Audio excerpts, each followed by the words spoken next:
According to this theory, President Bush was not part of the original project, which coincidentally happened when he was out of town. We go about tax cuts. You can talk about it at the next event. Different elements seem to support this theory. Emma Booker Elementary School. First of all, the fact that the Secret Service, who are in charge of the president's safety, allowed Bush to remain in the school for over half an hour after the second tower in New York had been hit.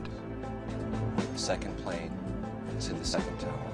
At that point, the president had clearly become a possible target, and the duty of the Secret Service was to remove him immediately from a place where everybody knew he was at the time. He's made aware that the first jetliner has struck. However, no one seems to have worried about his safety, nor about the children at the school, or the school's personnel around him. It was as if someone within the Secret Service knew that the school was not going to be a target. May God bless the victims, their families. Furthermore, when Bush tried to get back to Washington, the White House gave warning that Air Force One was the next target, forcing the pilot of the presidential plane to a hurried, spectacular takeoff. This is Air Force One departing Sarasota, Florida. Yes, it's 9:07. The journalists traveling with the president later commented, "It was like a rocket. For a good 10 minutes, it kept climbing almost vertically." This is Ann Compton with a pool report. I am with the president. As Bush was frantically trying to communicate with Dick Cheney, the lines with the White House kept cutting off. Frustrated, the president pounded on his desk, shouting, "This is inexcusable. Get me the vice president."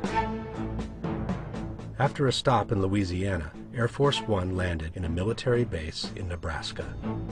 From here, the president and his staff were transferred to an underground bunker, where they remained locked up for the rest of the afternoon.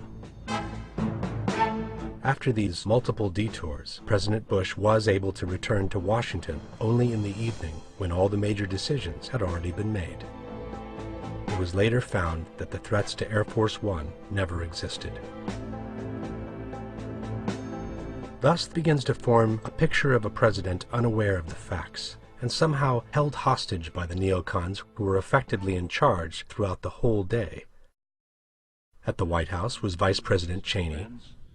At the Pentagon, Secretary of Defense Rumsfeld, and next to him his deputy, Paul Wolfowitz. It is a shell game.